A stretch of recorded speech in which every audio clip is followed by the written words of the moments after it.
we were looking at Neander's speech in Dryden's essay of dramatic poesy. And with Neander's speech, the debate among the four friends will come to an end. And after that, there is an analysis of Ben Jonson's play The Silent Woman,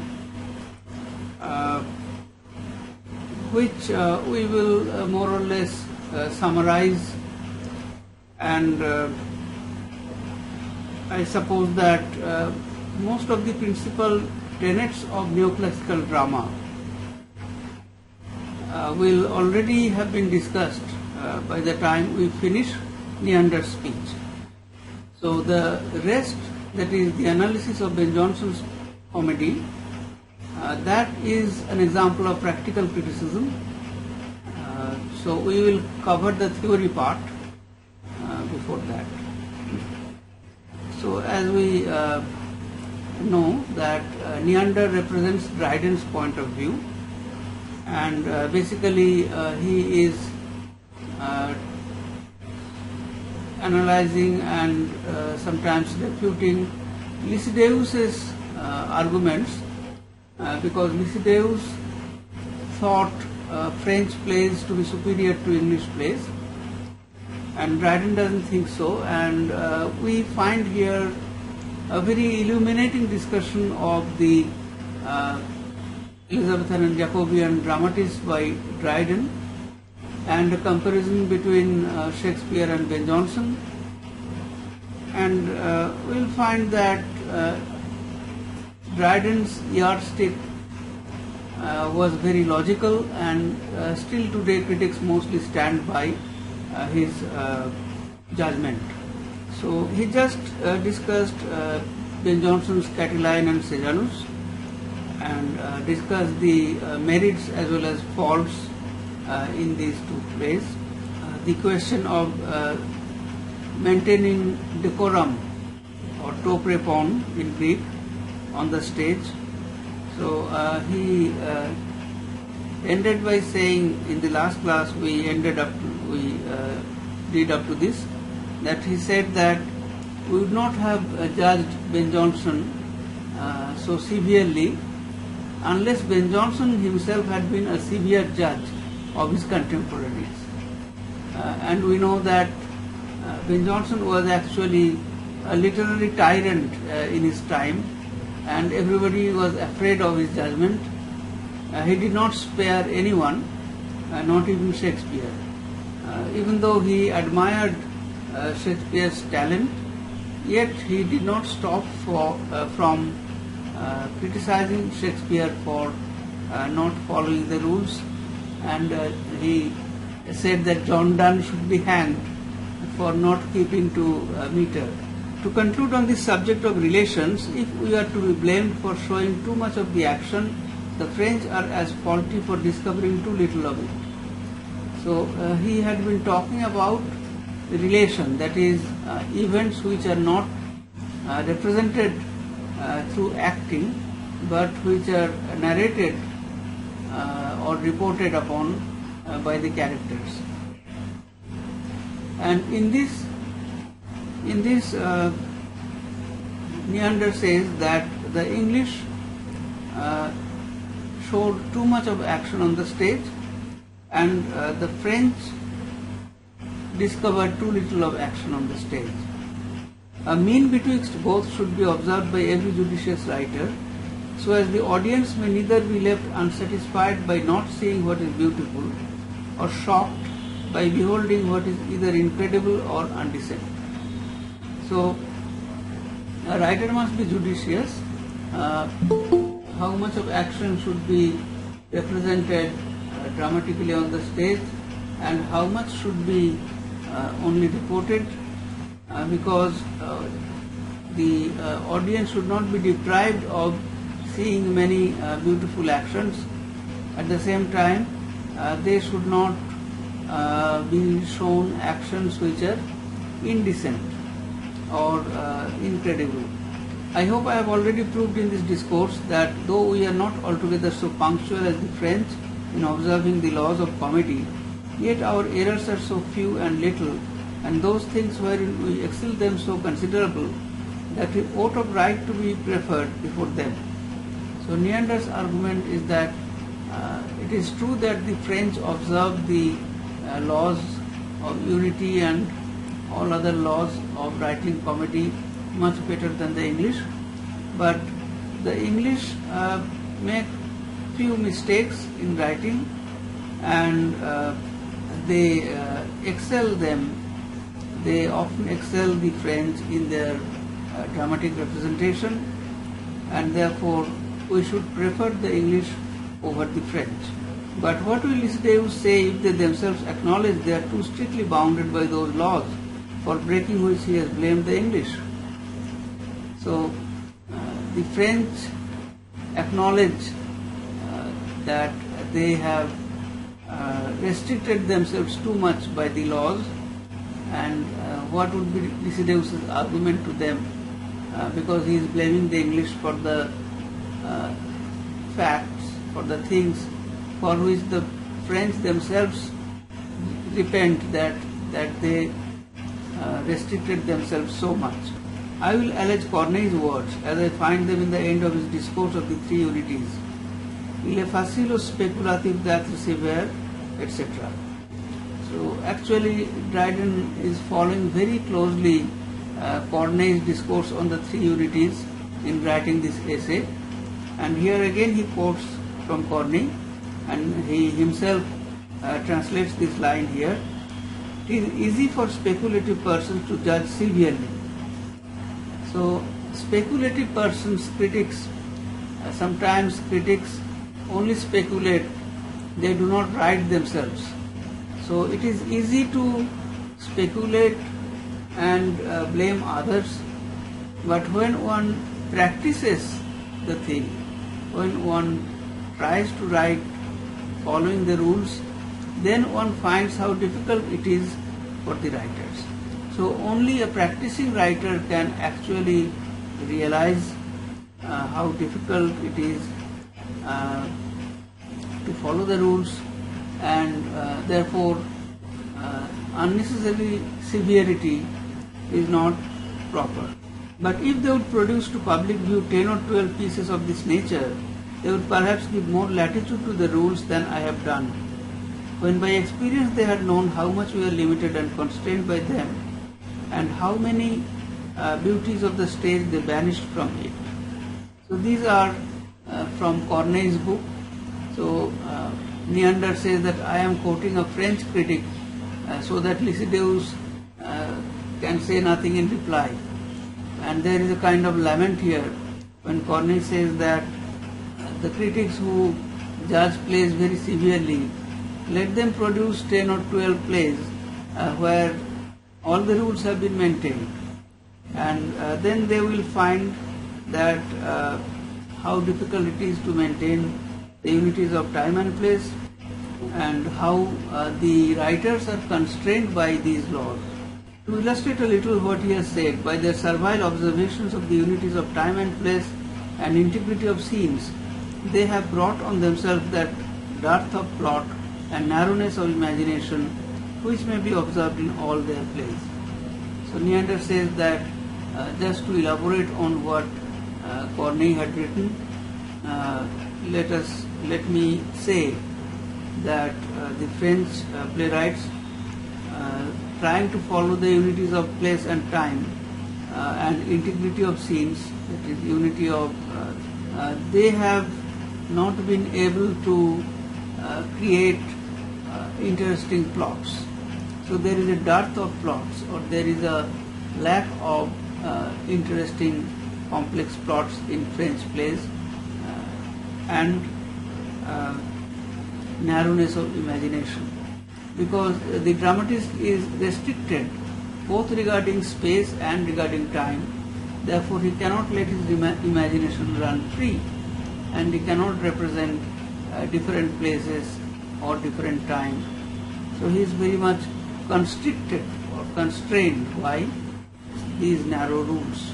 How many beautiful accidents might naturally happen in 2 or 3 days, which cannot arrive with any probability in the compass of 24 hours? So if you do not restrict the time only to 24 hours, but allow the dramatist to avail of 2 to 3 days, then many incidents may happen accidentally or suddenly. Chance events may happen in the span of 2-3 days, which would help the dramatist to make the plot interesting. But if the dramatist tries to create a number of events in the narrow span of 24 hours, then they are incredible. They cannot be believed. Therefore, by restricting the time span, many events which could be included in the plot, they are rejected. They cannot be accommodated. There is time to be allowed also for maturity of design, which amongst great and prudent persons, such as are often represented in tragedy, cannot with any likelihood of truth be brought to pass at so short a warning. Maturity of design, that means the plot coming to a proper conclusion, a mature conclusion. And in case of tragedies where the events are momentous or the situation is very dire, in such cases to expect that everything would come to climax and be resolved very quickly within 24 hours, that is too much to expect. Therefore, this unity of time, this rule does not allow a dramatist the space or the duration in which things can come to conclusion. Further, by tying themselves strictly to the unity of place and unbroken scenes, they are forced many times to omit some beauties which cannot be shown where the act began. So many beautiful places cannot be shown because the rule of unity of place demands that all actions must take place on the same place. For if the act begins in a chamber, all the persons in the play must have some business or other to come thither, or else they are not to be shown that act, and sometimes the characters are very unfitting to appear there. So, if the dramatist has begun his play in a chamber, that is a room, then he cannot change the place. So all characters must come to that chamber if they have to be represented, and that is neither desirable nor possible. For example, people or strangers or servants or menial characters, they all may not be expected to be in the chamber. Therefore, the dramatist becomes very restricted which characters he can represent. As suppose it were the king's bedchamber, yet the meanest man in the tragedy must come and dispatch his business there rather than in the lobby or courtyard, which is fitter for him, for fear the stage should be cleared and the scenes broken. So if the dramatist began his act in the king's bedchamber, the royal bedchamber, then even the meanest person, the most ordinary character or the lowest character, even he would have to come to the king's bedchamber. Otherwise, he cannot be represented in the play at all, because if he is shown in the lobby or the courtyard where it would be proper for him to be, then it would violate the rule of unity of place. Many times they fall by it into a greater inconvenience, for they keep their scenes unbroken and yet change the place, as in one of the newest plays, where the act begins in the street. There a gentleman is to meet his friend. He sees him with his man coming out from his father's house. They talk together, and the first goes out. The second, who is a lover, has made an appointment with his mistress. She appears at the window. and then we have to imagine the scene lies under it.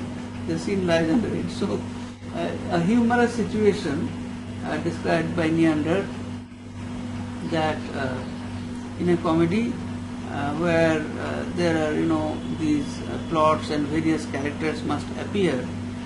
Say the scene was the street, but then all characters who have different business, all of them must be imagined to be on the street, on that very scene.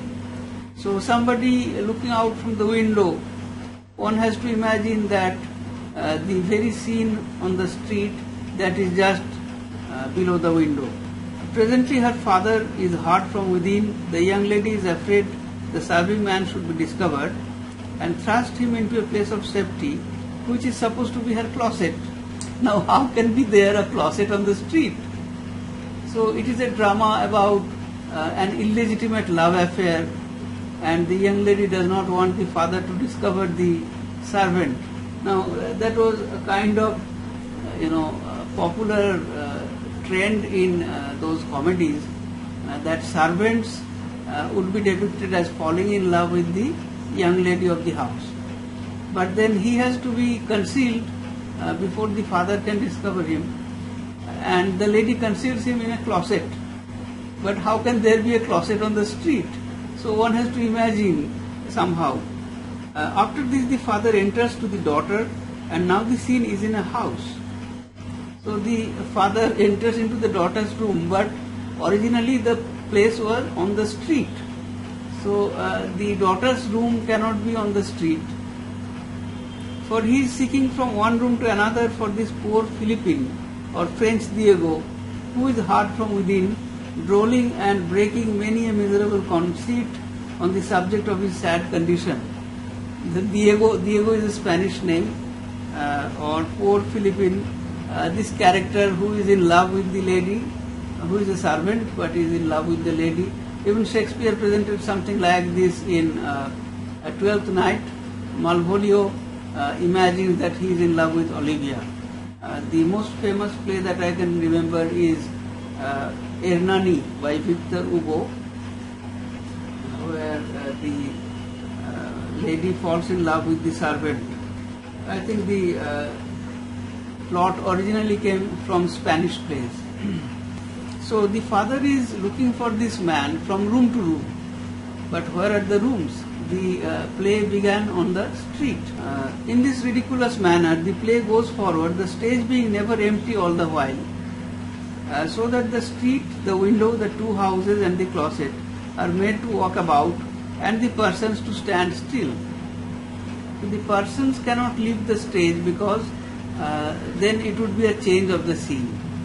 So whoever has any business in the dramatic representation, they must be on the stage, but the scenes are imagined to be different, because sometimes it is the street, sometimes it is the closet, sometimes it is a room.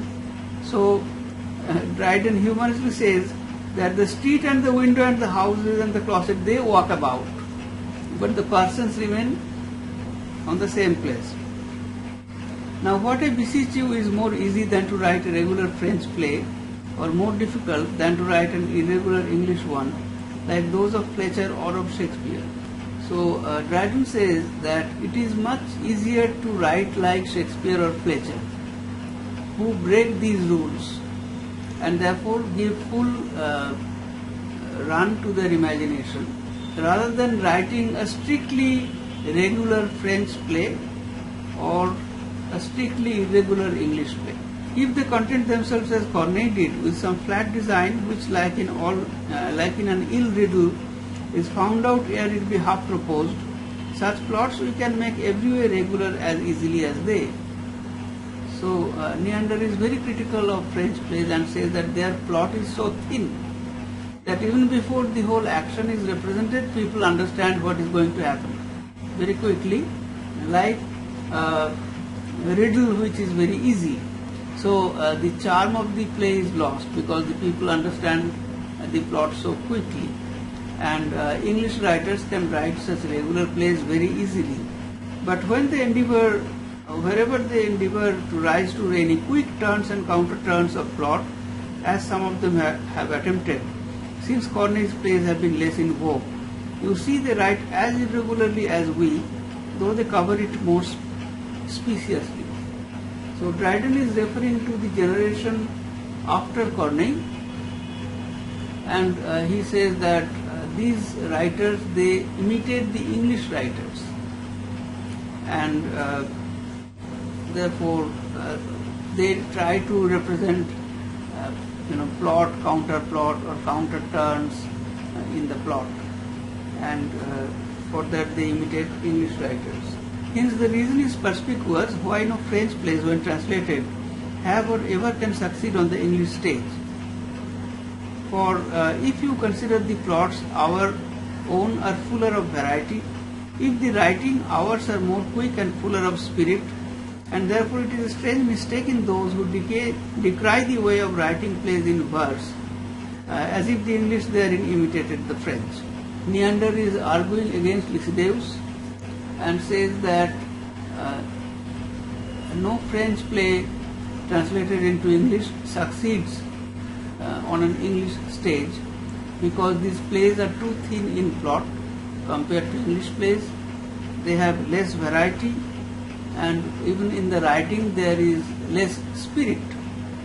So English plays are superior both in plot as well as in the spirit of the writer, and therefore criticizing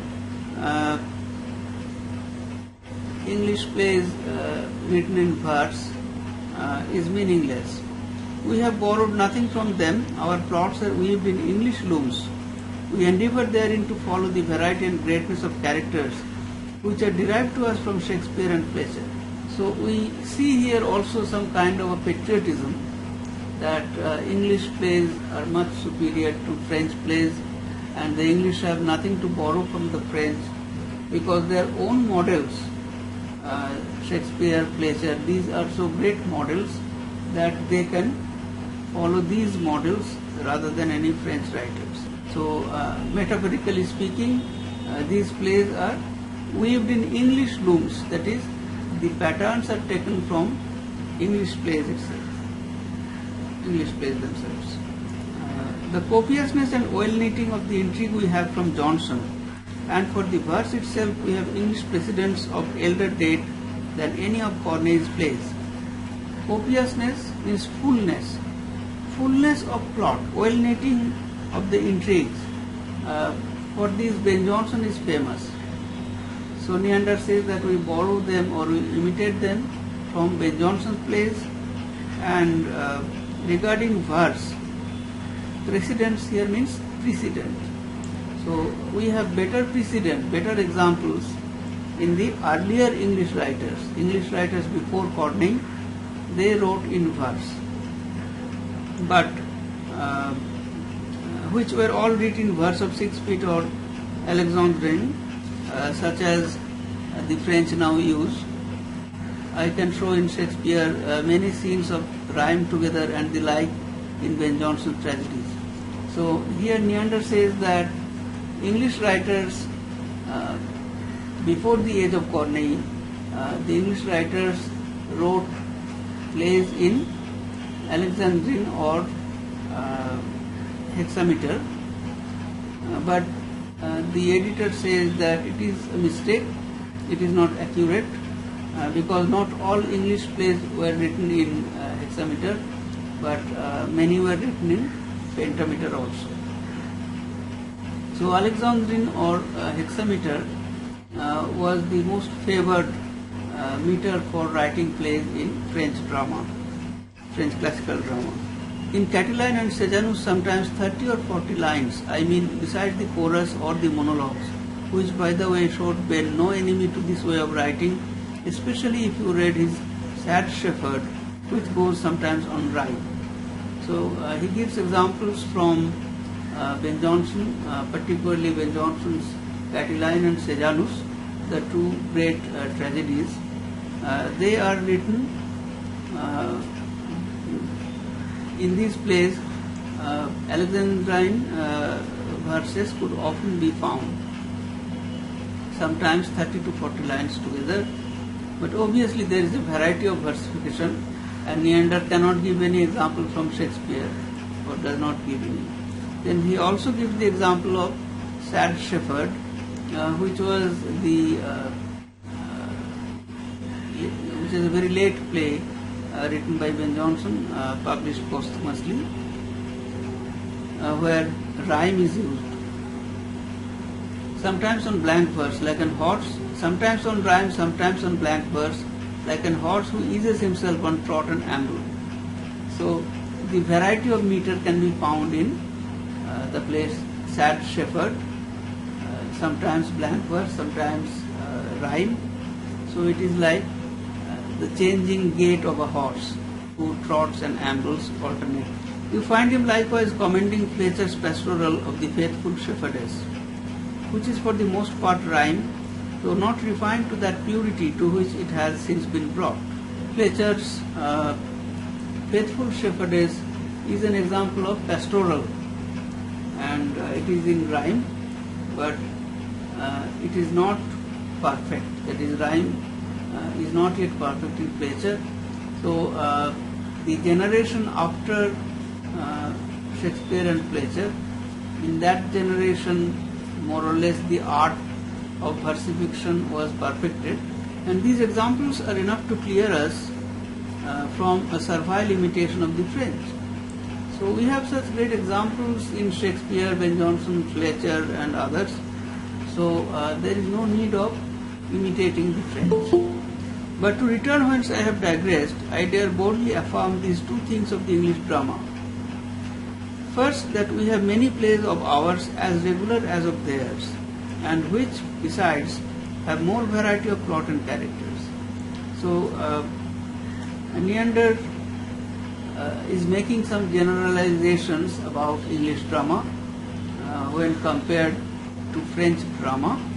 He says that we have plays as regular as any of theirs, and which have more variety of plot and character.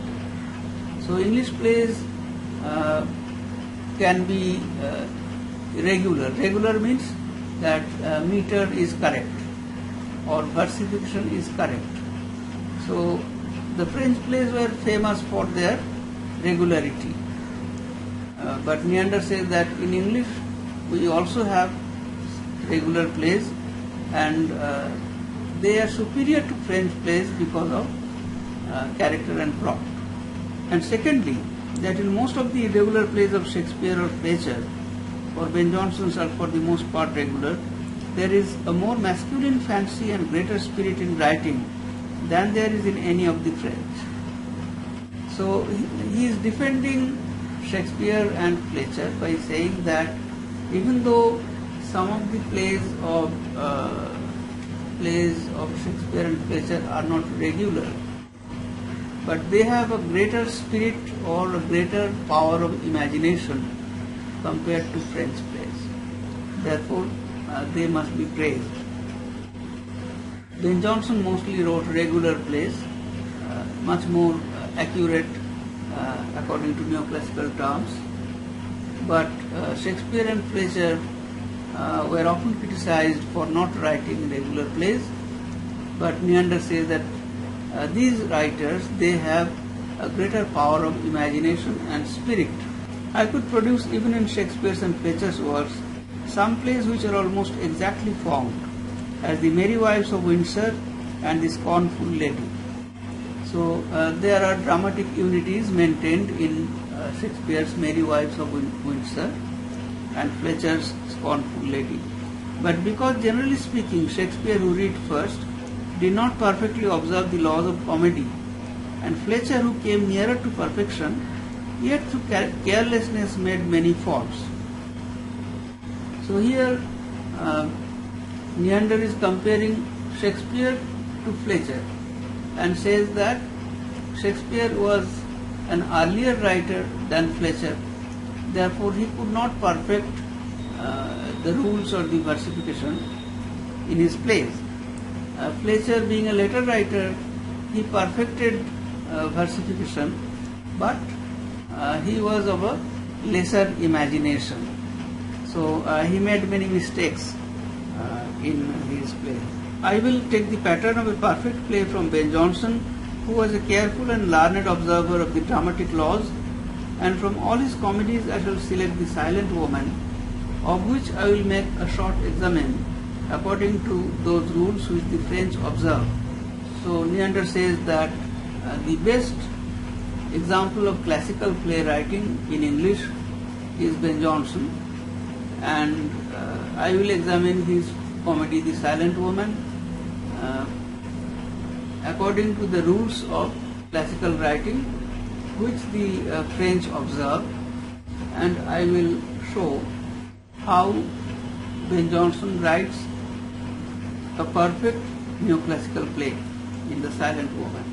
As Neander was beginning to examine The Silent Woman, Eugenius earnestly regarding him, "I beseech you, Neander," said he, "gratify the company and me in particular so far, as before you speak of the play, to give us a character of the author, and tell us frankly your opinion, whether you do not think all writers, both French and English, ought to give place to him." So Eugenius, who represents the moderns, he says that before you begin analyzing the play The Silent Woman, you tell us about the author.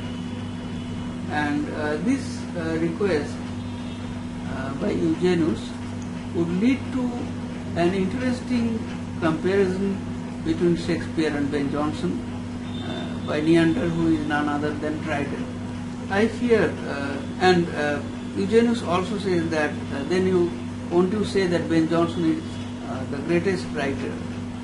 "I fear," replied Neander, "that in obeying your commands I shall draw some envy on myself.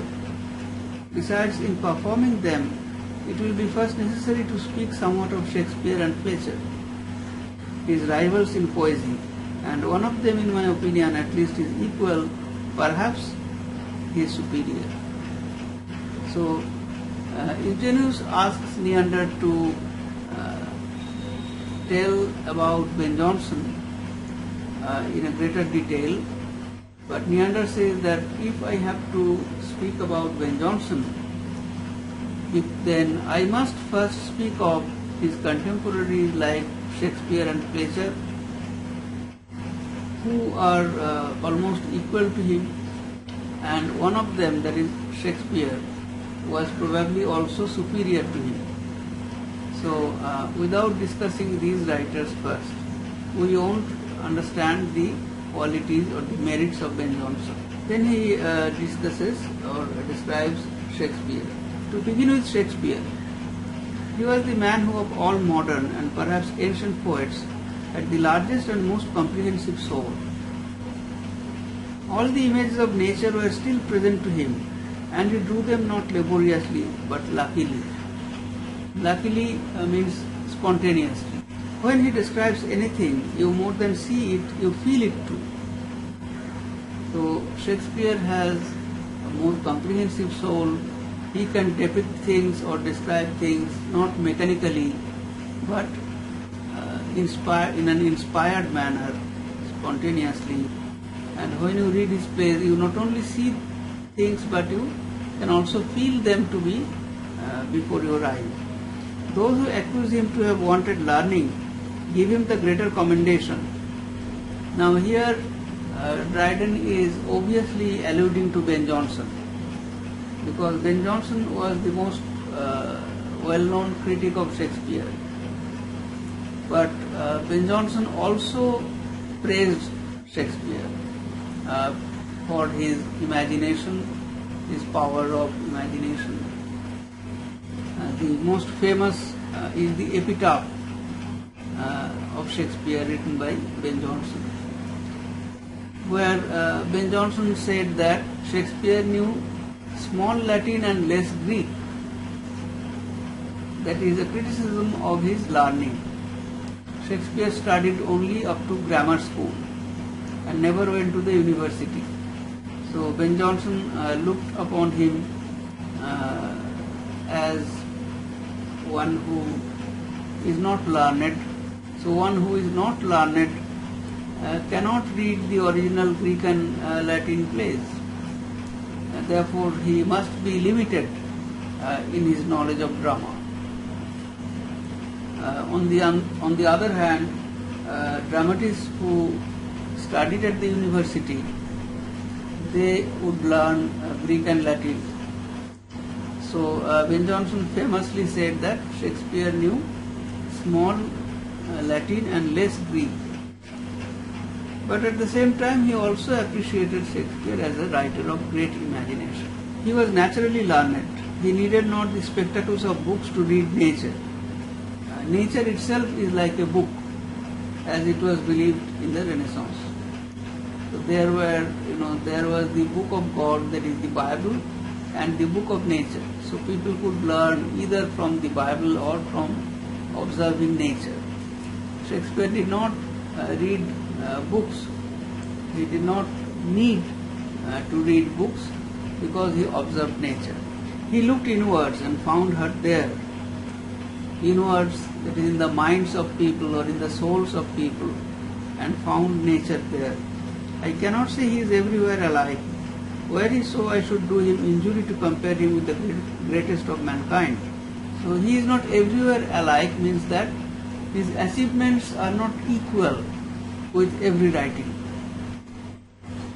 And that had been the case then, he would have been the greatest writer, and he should not be compared to anybody else. He is many times flat, insipid.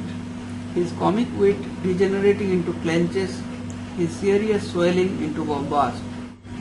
So these are criticisms of Shakespeare's language or writing, sometimes falling flat or insipid or sometimes bombastic. But he is always great when some great occasion is presented to him.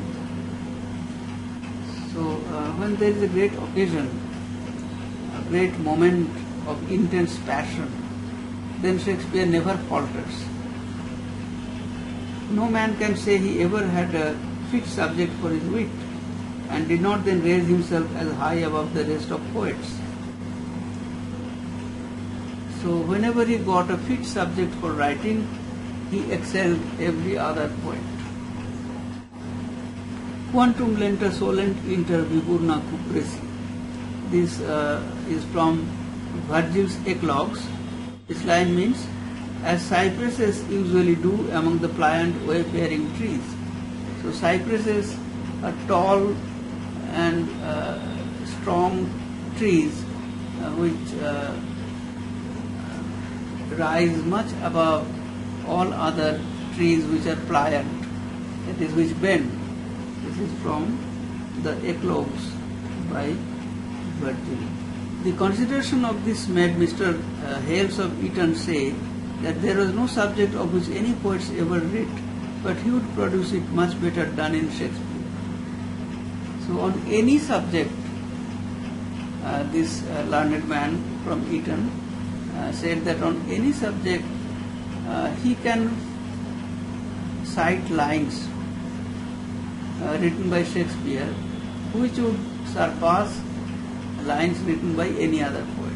And however others are now generally preferred before him, yet the age wherein he lived, which had contemporaries with him, Fletcher and Johnson, never equaled them to him in their esteem. So there is some kind of an apologetic tone here, a defensive tone, that the present age is much superior to the age of Shakespeare. Why it is superior? Because it follows the writings, the rules of neoclassicism, which were not well known or not practiced in Shakespeare's time. So, but if therefore perhaps Shakespeare may not be compared to modern neoclassical poets, but if he is compared to his contemporaries, then among his contemporaries like Ben Jonson and Fletcher, he rises far above any writer. And in the last King's Court, when Ben's reputation was at highest, Sir John Suckling and with him the greater part of the courtiers set our Shakespeare far above him. So here Neander says that in the royal court, where Ben Jonson was he was the poet laureate and he was the most praised poet, but even then Sir John Suckling, who is another poet, he praised Shakespeare far above Ben Jonson. So it was a kind of debate even among his contemporaries, and people usually would place Shakespeare above Jonson. Beaumont and Fletcher, of whom I am next to speak, had, with the advantage of Shakespeare's wit, which was their precedent, great natural gifts improved by study. So Beaumont and Fletcher, who come after Shakespeare a few years junior to him, so they have the advantage that they have Shakespeare's wit or Shakespeare's writing as their models. At the same time, they studied neoclassical drama, and therefore they had a greater advantage over Shakespeare. Beaumont especially being so accurate a judge of plays that Ben Jonson, while he lived, submitted all his writings to his censor, and it is thought used his judgment in correcting, if not contriving, all his plots. So Beaumont knew the neoclassical laws very well, and even Ben Jonson allowed him to correct his plays because he was a great judge. What value he had for him appears by the verses he read to him, and therefore I need speak no further of it. So he praised Shakespeare highly in his verses.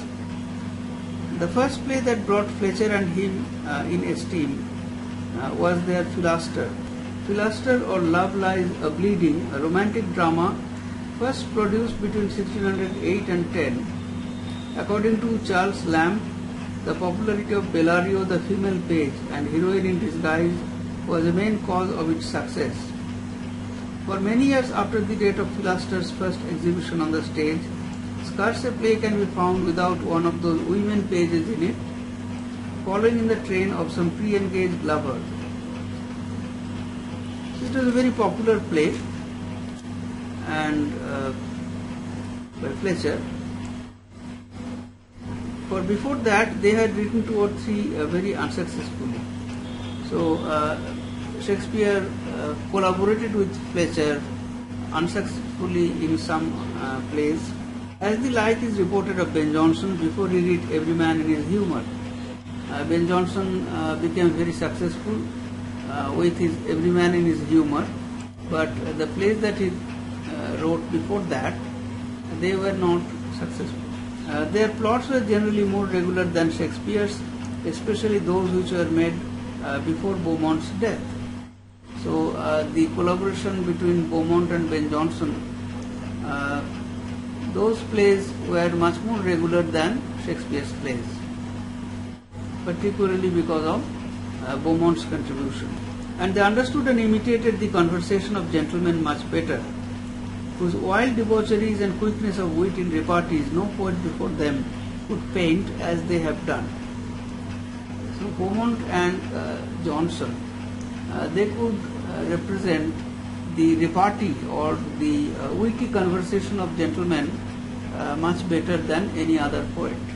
Humour which Ben Jonson derived from particular persons, they made it not their business to describe. They represented all the passions very lively, but above all, love. I think that Dryden here is, Neander is speaking about Shakespeare and Fletcher. Unlike Ben Jonson, who specialized in humor, Shakespeare and Fletcher, they depicted love. I am apt to believe the English language in them arrived to its highest perfection in the writings of Shakespeare and Fletcher. What words have since been taken in are rather superfluous than ornamental. Their plays are now the most pleasant and frequent entertainments of the stage, 2 of theirs being acted through the year, or one of Shakespeare's or Jonson's. The reason is because there is a certain gaiety in their comedies and pathos in their more serious plays, which suits generally with all men's humours. So Neander says that throughout the year on the English stage, either there would be a play by Shakespeare or a play by Johnson running, which indicate the popularity of their plays, and the English language has benefited a lot from Shakespeare and Johnson. In their plays there is a gaiety in the comedy and pathos in the tragedy, which suits generally with all men's humour. Shakespeare's language is likewise a little obsolete, and Ben Jonson's wit comes short of theirs. So if we compare Shakespeare and Johnson to Beaumont and Fletcher, then we would say, Neander says, that Shakespeare's language is a little obsolete, not so modern. As you can see today, you often stumble reading Shakespeare's language.